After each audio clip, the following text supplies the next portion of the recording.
Welcome everyone to the Be Well with Michelle Greenwell podcast. And it is my pleasure today to introduce Candy Motzek. And Candy is a coach for life coaches who helps people on the start of their entrepreneurial journey to achieving full client lists and a successful business. And our topic today is not designed just for the coaches, but for everyone looking for a successful path in life.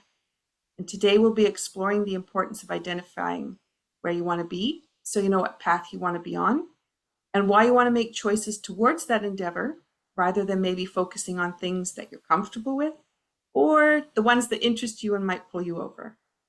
Candy worked in the corporate world for many years until she felt the need to branch out on her own and to do something that could inspire her creative side in business. Life coaching drew Candy in as she could understand the mindset that people needed to succeed in business and understand business.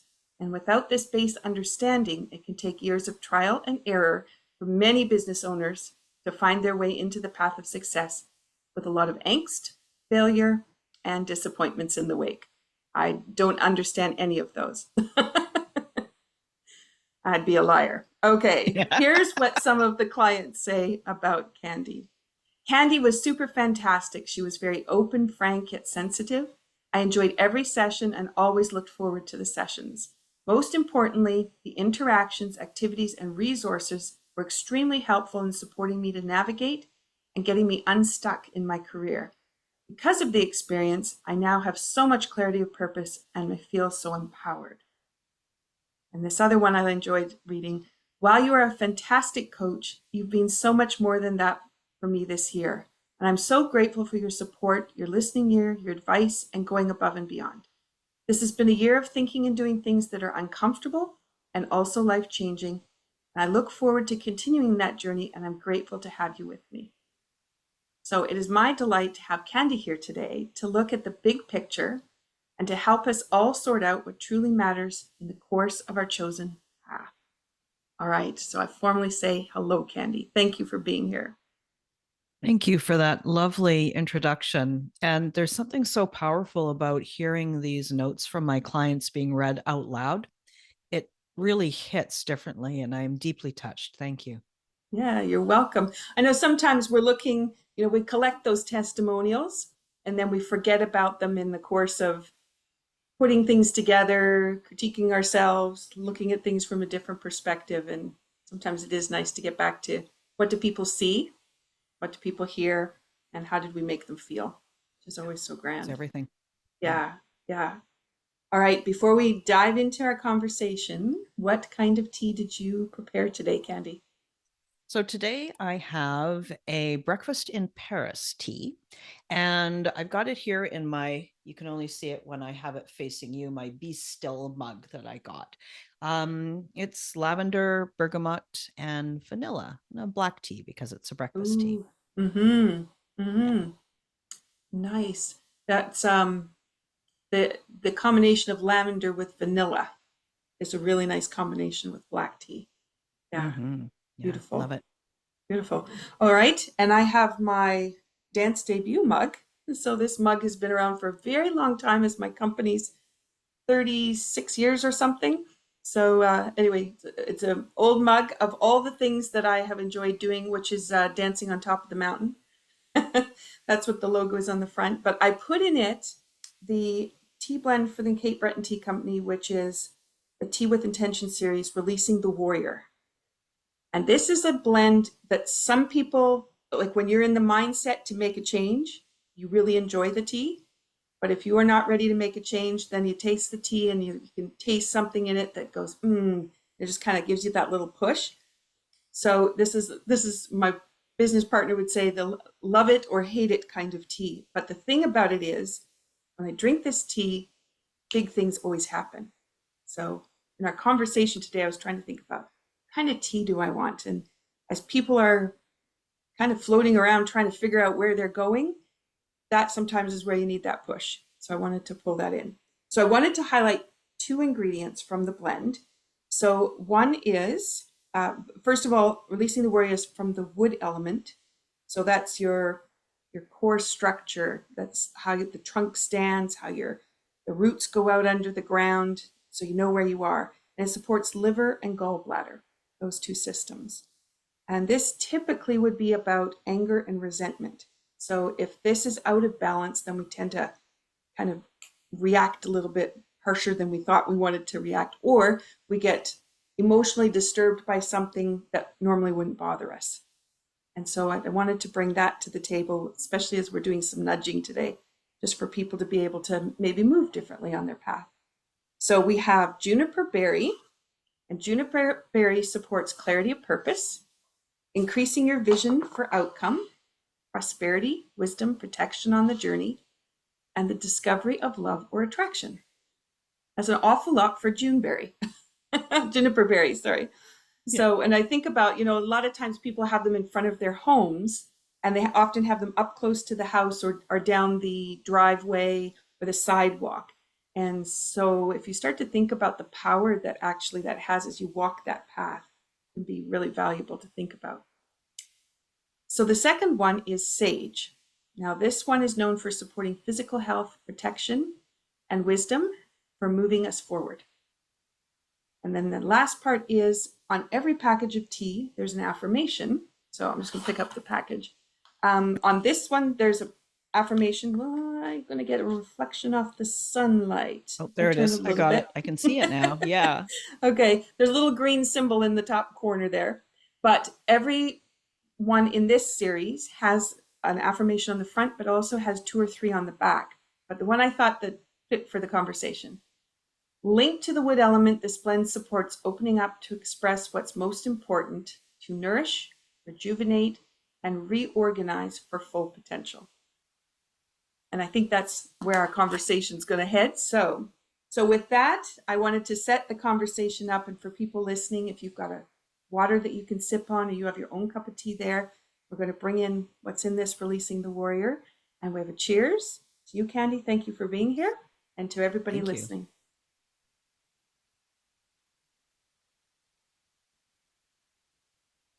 Yep, that is.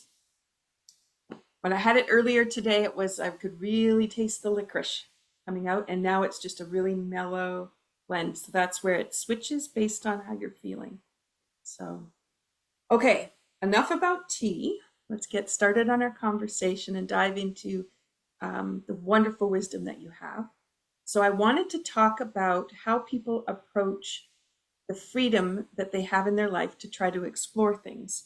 And I know I've been thinking about my own kids, 20s and 30s, and that freedom to be able to do all the things they want to do, go to bed when they want to go to bed, make their choices, but then they want to be in business. And how do they zone in to be able to find that pathway and not just continue to kind of explore but never really get anywhere?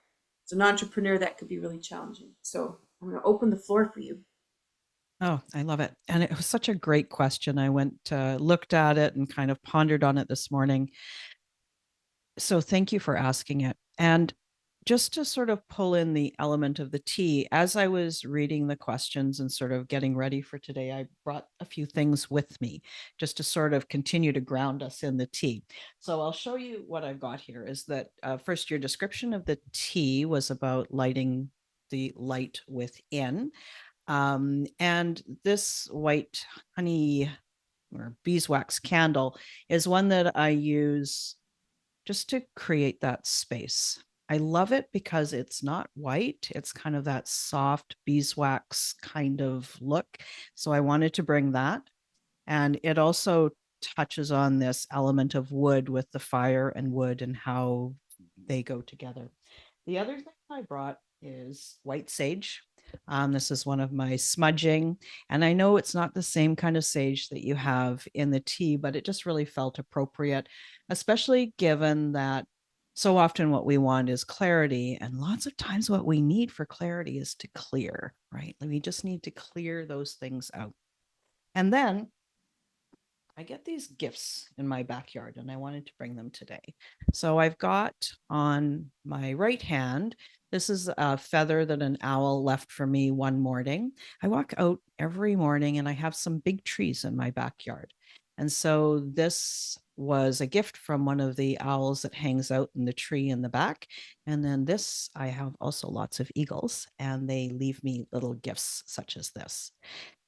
This is what kind of made me think when I read that question to begin with, this idea about, as you're younger and you want to be independent, but then you want to start creating this life and this business. And so when I think of the trees and then I think of the birds, they get this viewpoint, right?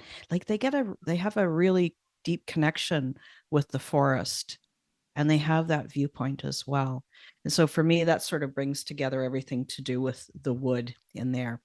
Um, Specifically, when you said, share what your experiences are with entrepreneurs that want to treat their life and business in a similar regard. And I think that for me, a lot of it's about awareness, like to really notice those things that show up that are meaningful for you, but don't really, it's not like they're kind of like an interruption. Like they're not a quick fancy distraction that you might, chase after, but there's some deep meaning there. And so, younger adults who are then making that transition, maybe that's a place for them to look. What do you think? Like this idea of look for the meaning and look for that connection. Have you experienced that too? I remember um, a great uncle one time having a conversation about the advice he had given his kids.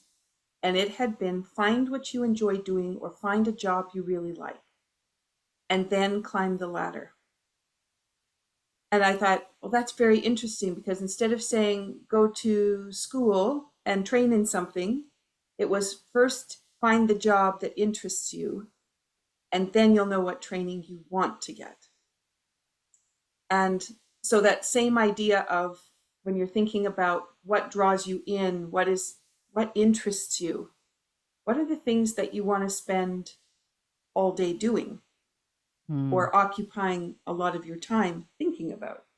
And if it's not of interest to you, then will that mean you're going to be searching for that work-life balance all the time because you're working so much time thinking in the things you don't want to think about? So that's kind of where I sit on it.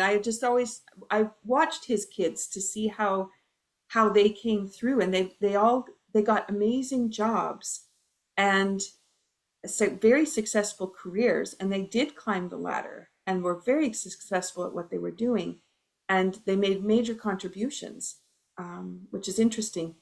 And the one now is a little bit older than I am. She's now retired, but she's gone back to school, and she's gone back to study things that she just thinks is really interesting. But now she's looking at it with a different viewpoint. So, yeah. So I I don't know really if that like that. answered your question, but Well, it um, kind of does. And the thing that is interesting is, inherent in that description of your uncle and what he showed people or taught people or shared is this: find this thing that you're interested in and then stick with it, right? Like don't go find another ladder to climb. Find that ladder that's the growing your uh, growing your mastery through apprenticeship of this thing that is meaningful, mhm, instead of find something, get kind of good, and then and then move on. Because the way you described your cousin, like not only were they successful, outwardly successful, but then there's that place where there's this the gift, like part of the learning is the gift that we return to the people who are farther down the metaphorical ladder too, right? Like as mhm, we get better, we can help those other people that are climbing as well. And I think it's really valuable and really interesting. mhm, mhm. And that really segues beautifully into a question that I think was further down, but I'll bring it in here.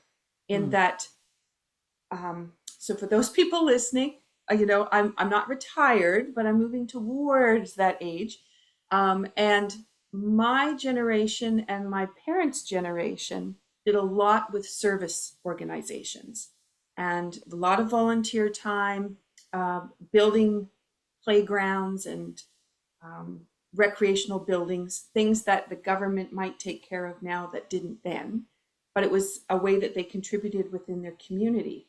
And so I was really thinking about the advice you would offer as a coach to those people who are in their 20s and 30s for them to get connected in the community and find that passion. You want to talk a little bit about some of the ideas you might have with that? Yeah. So, at first part, it's like there's that volunteerism, right? And I think it's really a valuable part of our growth. First, we're doing something that's of service. We're contributing to something.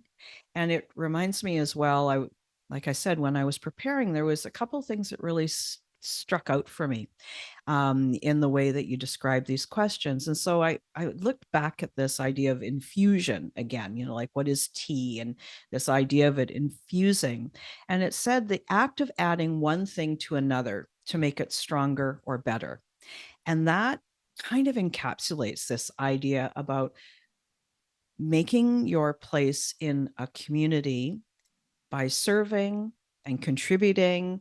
And together, there is so much more value there, right? Mm-hmm. Mm-hmm. So, I mean, I love the idea of people helping out and building things, be it ideas, be it organizations, be it playgrounds or whatever.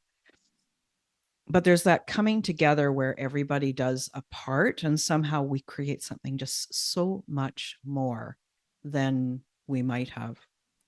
The other side of it that I was thinking is that these, gosh, it makes me sound old, but these days we get used to this dollar for hour, the hours for dollar conundrum. Mm-hmm. And it's like, if we're working, we should be getting paid what we're worth. And there's always this equating money with our time and our energy and our service.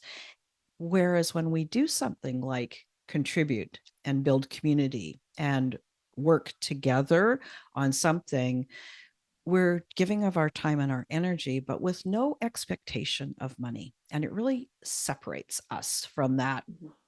overtly, overtly and overly capitalistic view of how we determine who we are. So younger adults, but not just younger adults, there's middle-aged people that I know who are a little bit bored, a little bit at loose ends, nearing retirement or early retirement, and they're not contributing anymore. And that's what this is, right? It's like, how do we contribute to make the world better, make our lives better, make somebody else's life better? Mm-hmm. Mm-hmm. Yeah. Yeah. And for those people who are in a position where they're a little bit shyer, maybe they don't have the skills that they want to have, but they don't know how to get them, then to get into a situation where you're not working at something where you have to meet timelines. I mean, you do if you're volunteering too, but in a different way. But you have this opportunity to just stand on middle ground and you can ask questions and you can observe how other people are doing things. And if you're on the shyer end, you can choose to speak or choose not to speak. But the fact that you're there putting in that extra bit of time and effort and an extra set of hands to carry or hammer or whatever just makes that difference in the community. And it's a great way to develop skills that you can bring back into business and bring back in as an entrepreneur. Yeah, yeah, 100%. I agree.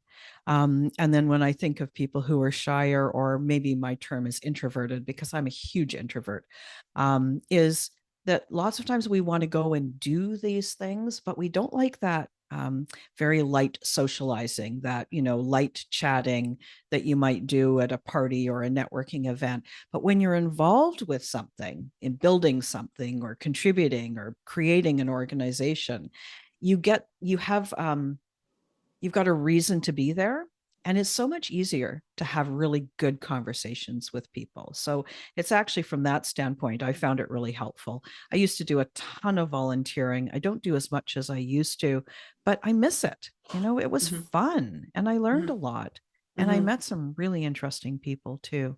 hmm hmm And that's the thing for me as well. And as I was thinking about as an entrepreneur, how do you get better at the subject that you're working with or the business sector that you're working in? When you belong to different organizations, a lot of people, my husband and I were joking, was always, please do not ask me to sit on a board. I don't want to sit on a board. I don't want to know how to do governance. I don't want to have to take notes and make sure we dotted the I's. But both of us are now in those positions where that's what we do. And I look back and I think, but oh my goodness, the skills I've developed and the incredible people I've met as a result of putting myself into that position. And as I look back and I was thinking, what would I want to offer to the younger generation? Is the richness that's in that opportunity. And then where does that take you? Because your career then, you might be influenced by somebody that you wouldn't have even thought about the way that they've chosen to do their work, and it might suit what you want to do, but you get to observe them and see if that's a fit for you. Yeah, and a lot of people in their 20s and 30s are looking for mentors, right? And they're searching for mentors. Um, but this is actually a way of getting a bit of a collective mentor, right? Like Mm-hmm, instead of looking for that individual that will take you under their wing, then you get to be part of an organization and you can learn from all of it. Plus, you also learn how people work together, different personalities, different leadership styles, and all that sort of stuff as well. mm-hmm, So it's an added bonus. And maybe even, I don't know, I think there's a huge emphasis on mentoring. I'm not so sure that that's the right relationship for everyone. This mm-hmm, might give you a little bit of a softer approach to it and where you mm-hmm, get more, I don't know, like kind of more wind under your sails or more wind in your wings somehow because you're really doing something. It's not mm-hmm, just this transactional thing. We're building something bigger together. mm-hmm, mm-hmm. So as we've talked about that as an informal way of gaining education, you work as a coach for coaches. I do. So do you want to explain a little bit about what that is for somebody who's never worked with a coach? Sure. So we'll start with really what coaching is. And for me, coaching is that place where you get to be seen and heard and acknowledged, and you have this space just to be yourself. It's not a space that many of us experience very often these days. We're all busy and looking out for the next busy thing. But that's one of the things that coaching does is it gives you a place to kind of settle and breathe and belong. And then what happens as a result of that is you start to learn more about yourself and you start to shift some of those really deep perspectives and beliefs that you have about yourself. And so it's hugely transformational. Um, and gosh, I believe that everyone could benefit from working with a coach. So that's kind of what coaching is, not somebody telling you what to do, but somebody creating this space for you to decide what you'd like to do for yourself and to look at yourself in a different way to really see um, how amazing you are. You know, people don't see how fabulous they are. I love that. So then the work that I do is twofold. So I do the business work of setting up a business and finding clients and all of that. And on a mechanical basis, that's overtly quite simple.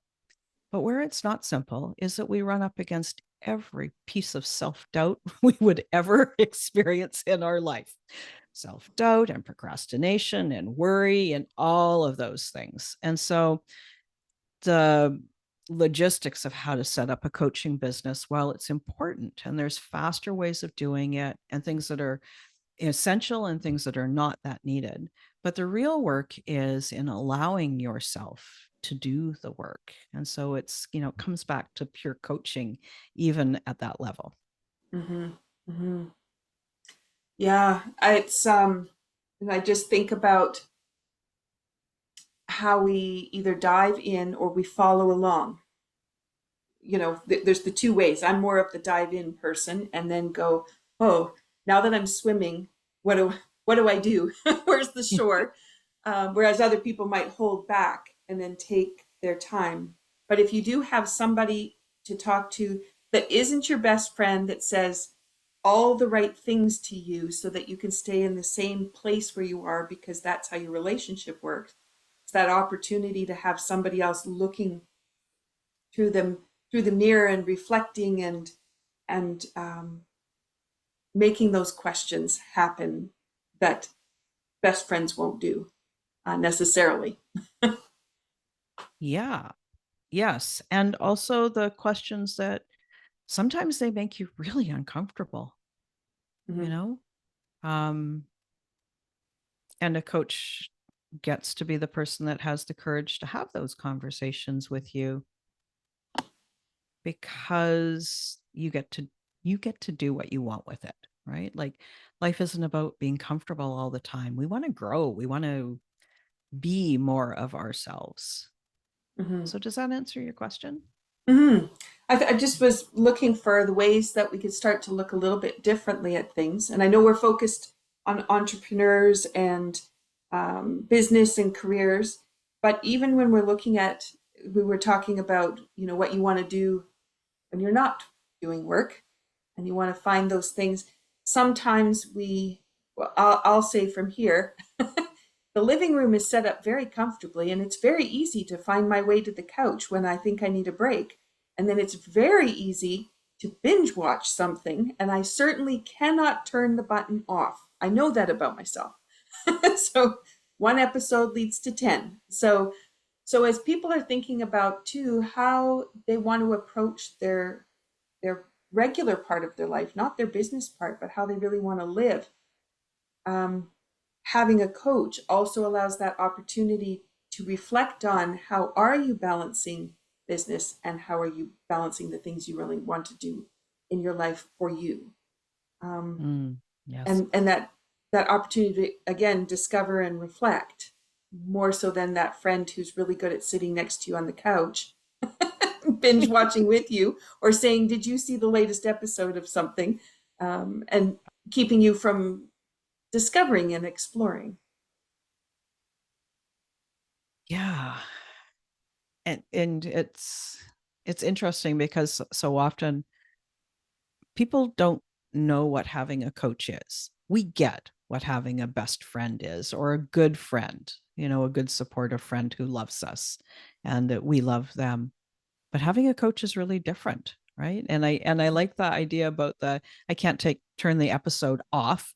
But maybe the coach helps to put that controller on the other side of the room, so that you have to decide if you actually want to get off your cozy couch and go and actually turn it off or not, right? Maybe it Mm-hmm. makes it just a little bit more difficult, right? Mm-hmm. Yeah, yeah, exactly, exactly.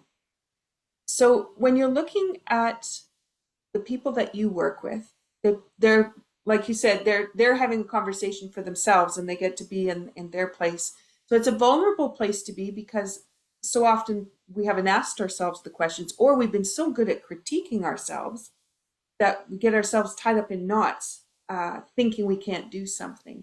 You want to talk a little bit maybe about some of the experiences you have with some of the people that you've coached, and helping them get out of that circle, or that knot of not being Mm-hmm. sure they're who they are. Yeah, and there's surprisingly a lot of people that are like that aren't quite sure who they are. They might maybe they used to know, but then life has happened, and then but they haven't sort of kept up with who they are. And I find a lot of people come to me and say, it's like it's like I've lost who I am, right? So the experience, I think that it's easier when we don't try to rush it. You know, I have a number of clients that I have worked with for years. We go through waves. Sometimes we speak every week, sometimes we speak multiple times a week, and then maybe we go a couple of months where we don't really talk much. But there is this building the comfort. It's three types of comfort. There's the comfort with me as their coach. There's the comfort of them expressing who they are. And then there's the comfort of them allowing themselves to even think those things, because it really can rock your boat, right? Um, so time and patience. And usually it's some of the simplest questions are the most difficult and the most profound. So for years I followed Deepak Chopra, and some of these soul questions that he's asked for years. Who are you? What do you want?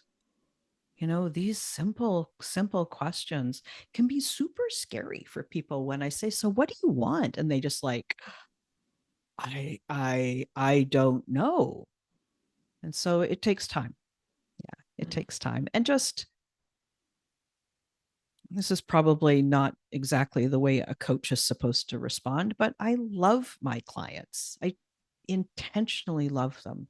I love them as humans. I love the person that I know that they can become. And I hope that that helps to create a safe space for them to turn around and be honest with themselves and to learn to love themselves too. Hmm. Hmm. And that leads me to thinking too about you moved out of the corporate world and you moved into coaching. So what was the draw for you to make that transitional piece? Yeah, so big pause there. I've always been a coach. So even before I did my coach training, I was the person that in the office, no matter what role I had, whether I was the office manager or the exec, people would wander into my office and close the door and say, "Hey, I got something going on. Can we talk about it?" So that always happened. And the real thing is that I had such a history of climbing the ladder, but climbing the ladder that was not my ladder, and doing so much stuff to please other people, to keep up my side of the bargain, to make promises and to support people in a way that I was more about pleasing them than I was about being true to myself, Hmm. and very shoddy boundaries. Um, uh, Coupled with some racism and some sexism. I was senior leader in a very male dominated field. And so there was always a little bit of uncomfortable there. And eventually I just burned up, just fried right up.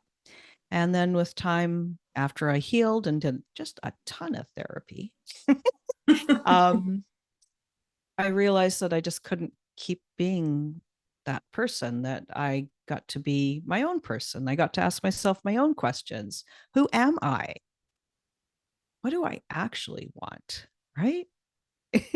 And so that's where becoming a coach turned into a business. And then, I left corporate because I just couldn't do that anymore. I had Hmm. done my time of pleasing everybody and not pleasing myself in any way. Hmm. Yeah. Wow. What's interesting, always asking people, we all have different backgrounds. We all have different upbringings. We have all these lovely ways that we've gotten to where we are and the gifts that come with that, in how we can bring our resiliency forward. And all of us have that story of that catalyst that flipped that switch and just really made us move. And it seems like we get the message and we have a few pains, then we get the message, we have some more pain, then we get the message and we have a little bit more pain, but we still aren't listening. And it takes that huge catharsis to be able to push us and turf us to the next direction. And it, as I'm saying that, it would be so lovely if people were able to recognize those first cues and go, I understand something's not feeling quite right. And then to be able to speak to a coach, to be able to talk about that bit instead of thinking maybe it's mental health that they need to, but by the time it's mental health, it's usually we've hit the crisis point. Right. But wouldn't it be nice if We're we long stopped past that by then. if we'd stopped and actually said, hey, let me sit with somebody who can help me sort these pieces out, because this pain in my shoulder isn't making any sense at all. Why is it there? And what can I do about it? And so as people are listening, I'm hoping that they're kind of reflecting on some of the things that might be going on in their own life. And maybe they do have a pain in their shoulder or a stiffness somewhere that is signaling to them they're not quite in the right place. And or it's time to make a change, or it's time to shift their focus. And then to think about, who would I want to reach out with, or who do I want to connect with, who could help me make that idea come forward and transform it so that it's something that I feel like I could do and I could move into it.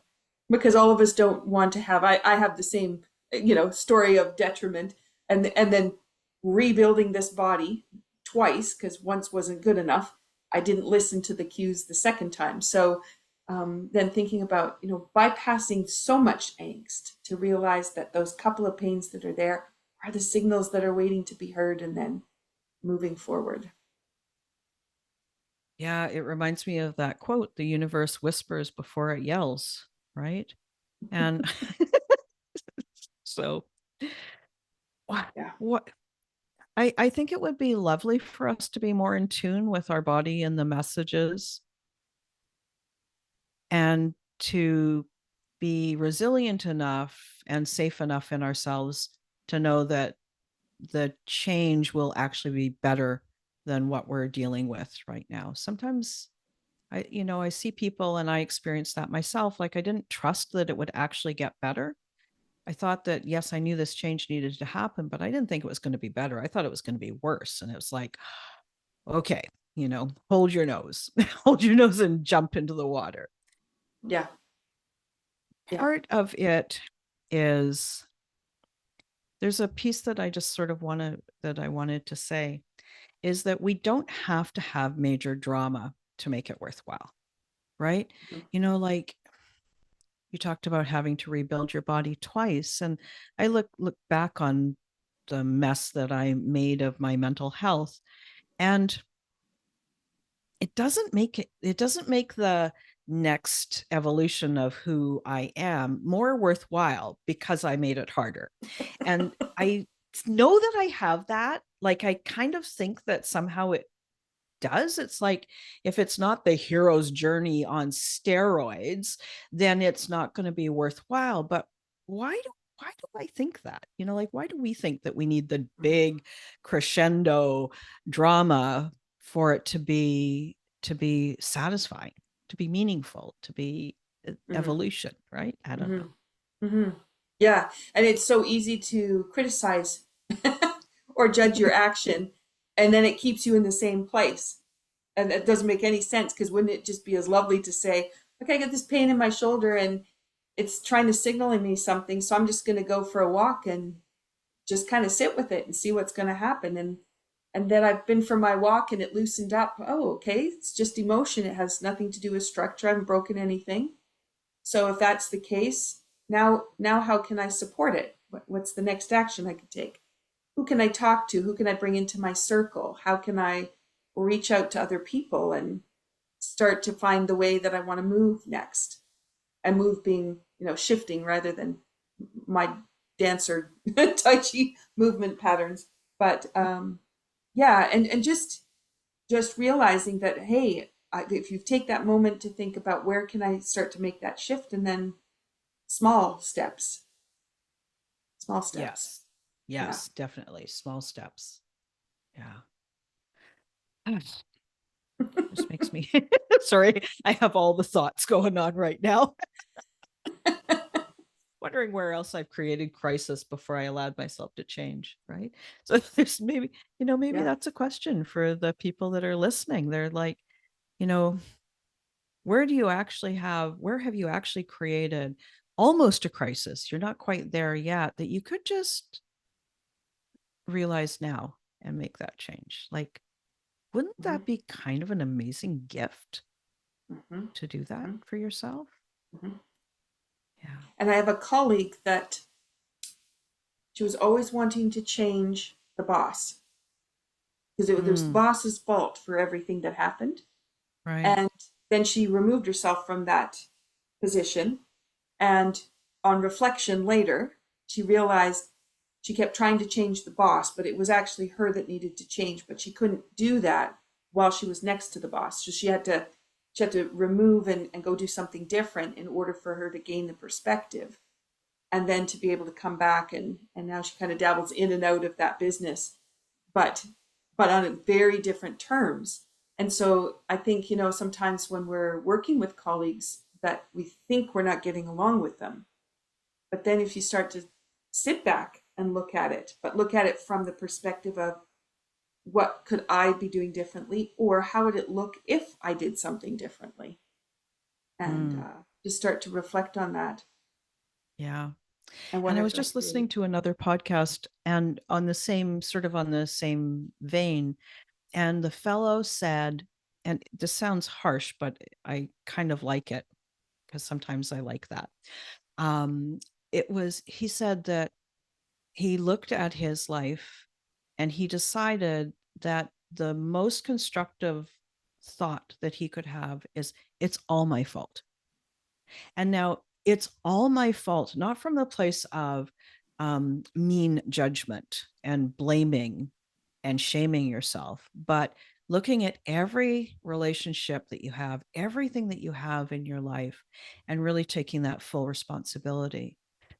I don't like that relationship. Oh, it's up to me. Like it's 100% up to me, because how we experience our relationship is an inside job, right? Like there's Mm-hmm. always three relationships happening: what I think it is, what the other person thinks it is, and then the actual relationship. But if you go inside and say, you know what, how I experience this and everything to do with this is totally me. It When I first heard it, I was like, oh, ouch. It felt harsh, but then I was like, oh, but it also kind of allows me to take a deep breath. It also kind of frees me, because now it's like, okay, it's up to me. I can choose, and Mm-hmm. that sort of is this full circle to the younger adults that you were talking about, who want the independence, who want freedom and independence, and to experience that, to know, hey, this is me, this is up to me. I liked it.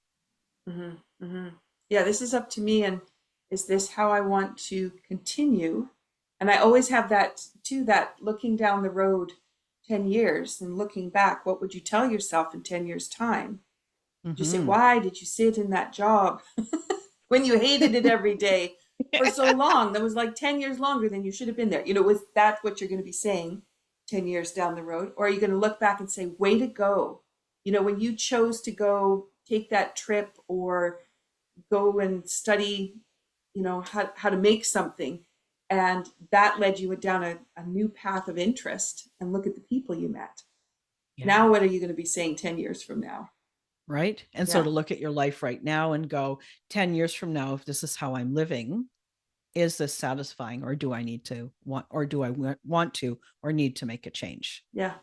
Is it And would time I for a little congratulate shift? myself? Say, yeah, Yeah. nice choice, you Yeah, know? really. Yeah, yeah. And it's interesting. And I had said that to my daughter, who's in her late 20s. I said, so what would your 40-year-old self tell you? And when it came out of my mouth, I was thinking, I don't have a daughter that's that age. It's hard for me to think of that. But then I started to think, yeah, okay, when you're 40, what do you want to be saying about how you led those 20s? What do you want to look at? Do you went the safe route and you did everything according to the book, you didn't rock the boat.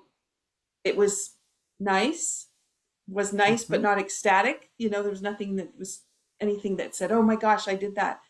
Or do you want to go, you know what, I went bungee jumping. I did something that I never imagined I would do, and as a result of that, I met a whole new crew of people. Yeah.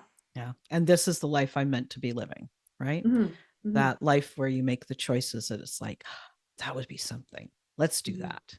Yeah. Mm-hmm. Super cool. Mm-hmm. Mm-hmm. So, as we're thinking about how people can start to make choices, how they're going to choose a coach, where do they go to get started, and what would you recommend that they do? So there's many places that coaches hang out. The organization that I like the best is the International Coaching Federation. Not for any reason except that the coaches that are part of that organization, they subscribe to a certain code of ethics. They all have some coach training. Instead of just calling themselves a coach, they may have already, like I said earlier, I feel like I've always been a coach, but then I went and I got some training too. So we do that. And having a code of ethics, having professional code, I think is really important for coaches. It's important work to be helping people become the person that they want to be, and it's too important to just talk to somebody that just has an opinion, right? Like, Mhm. just my opinion is just my opinion. It's not necessarily the way that's going to support you best. So Mhm. looking for a coach, go check out the ICF website. There's a huge roster of coaches there, and go and see what description or what photo kind of catches your eye. Maybe there's somebody there that you could just reach out to. They're always really interesting people, and make a connection that way. Mhm. Beautiful. Okay. I always like to, well, actually, what I should ask you before I say this next part is how can people find you and what kinds of programs do you have? Okay. So people can find me in all of the places online. The easiest place to find me is at my podcast. It's called She Coaches Coaches. I'm just getting ready to release my 200th episode. So there's lots on Nice. there for you to listen to. And I also think that it's hearing somebody's voice is really helpful too. You hear it in a different way than just reading it. So that I would recommend that. I have a website and all the stuff, but one place, that's where I would recommend you go. And the things that I have to offer are I coach coaches, just like my podcast says. So you can always find a way of working with me. I work with private clients. I also have a small group program called the Coaching Success Circle. And I also do coaching of high achievers who really want to have a great life. Just people that are pure life coaching. And it's just a little side business that I do, but I absolutely love it. I love to watch them grow. And so many of those people have then turned around and said, "Hey, I want to be a coach too." So it's super fun. So the easiest way is find me on my podcast, and you can see all the other ways of coming into my world through that. Perfect. And I like the idea too about coming into your world, right? Yeah. It because it's a relationship builder piece. And for those people that are listening that haven't done it before, then it's having conversations because not everybody's going to resonate the same way. And depending on what you're looking for at this time might be one way, and then down the road it could be a little bit differently. But also to just get into those conversations and start exploring. And that's Mm-hmm. gonna also open some different doorways, even if you don't quite get into the coaching world, or you're looking at just you want to make some life changes and you start finding these people to have these conversations. And again, it's not like the best friend who will agree with you as you unload how your week went and listen intently, but to actually have conversations that really challenge you and ask you those questions of what is it you want, and are you achieving what you thought you wanted, and Mm-hmm. where do you want to go? Yeah, Yeah. Yeah. And like your question, what would your 40-year-old self say about how you're creating your world right now? Like, that's a great question. Add 10 years to our life and see where we're at. exactly. Yeah, yeah. Okay, so I like to finish the conversation with some movement. And that's for those people that have been listening to the podcast. You might be driving in a car, and if you are, that's fine, keep driving. You can think about it when you're finished. But I also like to get you moving because that's going to take all that we've talked about and all that we set up for you in a way that's going to help move you forward where you wanted to go and the reason why you chose to listen to this podcast. So, what kinds of things could you recommend as a movement, or that's your favorite? So my favorite is going for a walk. I love walking in the trees. I love walking on the beach, and I love walking my dog out in the farmlands as well. So there's always this thing about my feet on the ground, not unlike the card that you pulled at the beginning, and being out in fresh air in nature of all sorts. Yeah. Nice. Yeah. And today I was just finishing some calls off, and I could just feel like I was not grounded anymore. There was so much going on, and it was just like a flurry. And I said, I have to go now. I need to go put my feet in the grass. And then and my office is right next to the deck. So I just went straight out into the grass, and that big breath and that big sigh. And it's like, oh, I'm here. Oh, yeah. And then, listening to the birds, we were talking about the birds Mhm. before and the chatter that happens and nature takes over. It's so Yeah. beautiful. I Yeah. love that too. Yeah. Barefoot walking is a big deal. Yeah. It's good for Mm-hmm. all of us. Mm-hmm. Mm-hmm. It's always like that transition too out of spring when you go from socks to bare feet. And it's that hard to get out of the socks. And then you get into bare feet and you wonder why you would ever put socks on. And which is also kind of a metaphor for life, because it's comfortable in the socks, but what happens when you go to bare feet? What happens when you put them in the sand and the grass and you try out all those different opportunities? So Mm-hmm. just that Mm-hmm. metaphor jumped into me. So anybody listening and thinking It's a about good one. socks. And I actually often walk barefoot out to my backyard. So I work in my little she shed in the backyard. And I always start my day with meditation out here before I go in and get ready for the day. And many days I wear bare feet. And because I'm on the west coast of Canada, it doesn't get that cold here a lot. So it's not unusual for me to be walking barefoot early in March out to my little she Oh, shed. nice. So I love it. That's lovely. I can't say that about the East Coast. Barefoot in the grass is like April, end of April. And now it's beautiful. Now it's Yeah. beautiful. And the ground that I have to walk on is all herbs. And which is different because I came from a place where I grew up with a lawn and you cut the grass, but here it's just there's a little bit of grass poking up, but most of it is herb. And so when I step onto it, and because of the tea company, I'm just so much more aware of how the herbs are supporting. And I just love putting my feet down into them and then knowing that they're right there for me. Oh, Um, I love that. yeah, which is Yeah. really nice too. So, That's beautiful. yeah. So I wanted to share one little exercise because I was thinking about the way our conversation could go, and how sometimes moving forward into that future is a little bit tricky. And I have different exercises that I do when I'm working with clients or teaching some of my different classes. So I broke this down into something as simple as I could for a podcast. So what I'm just going to offer to people is to consider, not while you're driving, but when you're finished, to step into what would represent your past. So it might be a square on the floor, it might be a little piece of carpet on the floor, and just stand in it and notice what it feels like, and notice what your breath is doing. You could take a sip of tea if you wanted, or a sip of water. But then what I would recommend is while you're standing there, to just roll your feet around in a clockwise motion. And as you're rolling your feet around, you just think about the gifts of the past that you have to move you forward. And then just see, I'm sitting down, so I'm just rolling, which I often do in my chair, which is then just kind of rolling from the sit bones around to the tailbone and back around to the sit bones again. Um, but this one is with the feet. And then as you stand now in the past, notice how it feels and if there's a little bit of opening that's happened. Maybe a deeper breath, maybe a big sigh, maybe you notice a few muscles that start to let go.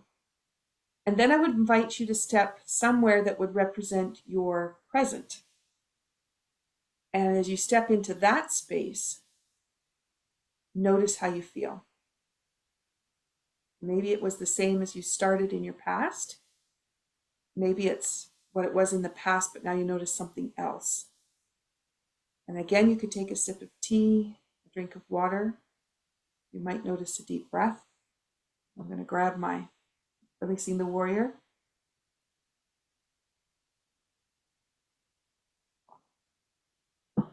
And then on this one, I would invite you to rock backward and forward on your feet. So as you rock backward, you lift up your toes. And then as you go forward, you're going to lift up your heels. And it's just a really gentle rock, so you don't have to go right up to the ball of the foot. Just a very gentle rock back and forth. If you're sitting on a chair, then it's back towards the tailbone, forward towards the sit bone. And you'll notice your lower back is going to open and close as you do that. So as you finish with that, bring that back into the center and then notice how that feels. And if it feels comfortable, nice deep breath, then what I invite you to do next is to step into your future. And as you take that step forward, check in with the breath. Notice if how your feet feel are changing. And if you want to take a sip of water, another sip of tea, feel free to do that.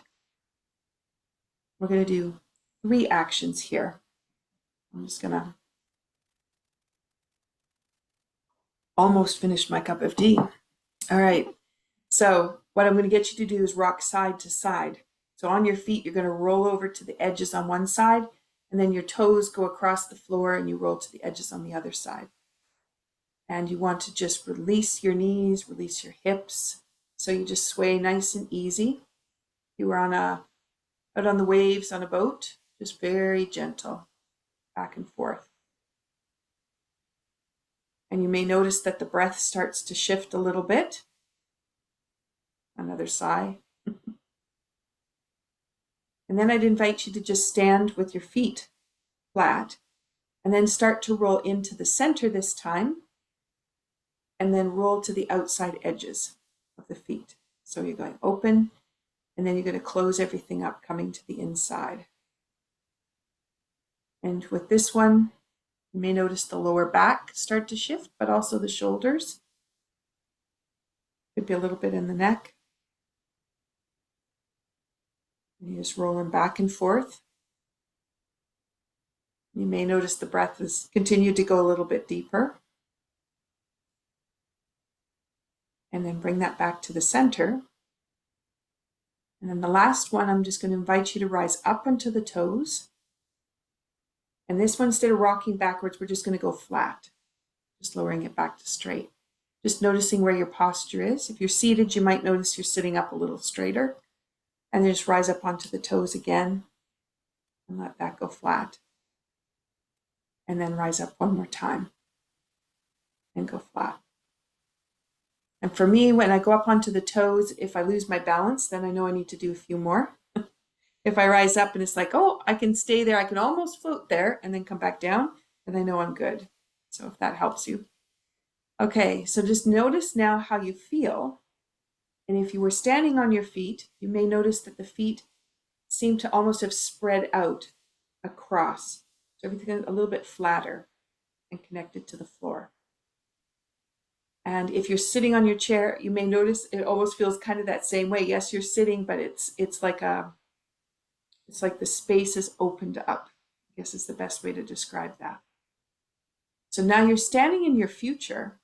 So if you want to turn yourself around and look back to wherever it was you stood that was your past, see if you hold on to that same relaxed, open feeling.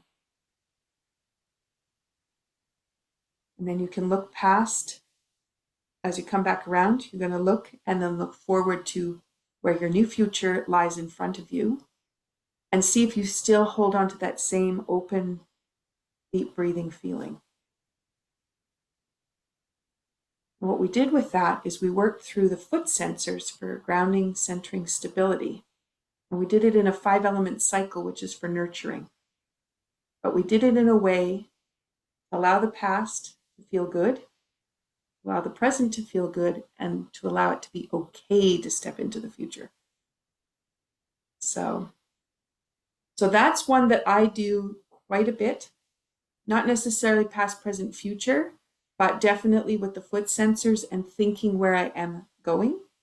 And so I just wanted to share that with the listeners because as Candy's opened up a way for you to think about how a coach might be of assistance for you, whether that's personal or business, but what that coach can do to really help inspire you to the next place, then I hope that we've given you that feeling of being able to stand in that future and go, I'm ready for that.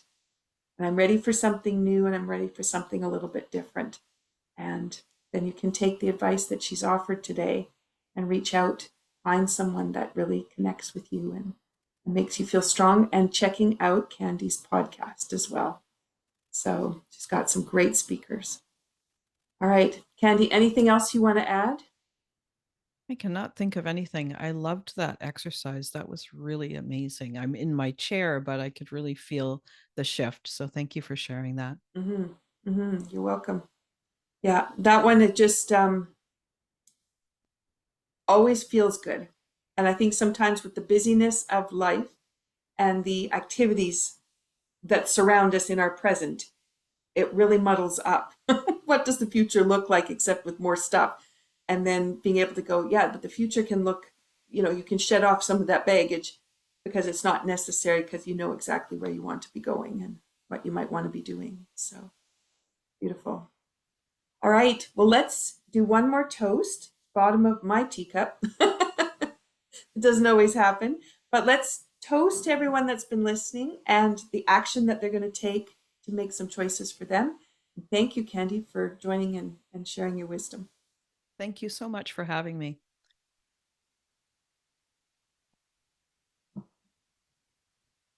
So thank you so much for listening to the Be Well with Michelle Greenwell podcast, and we wish you well. Have a wonderful day.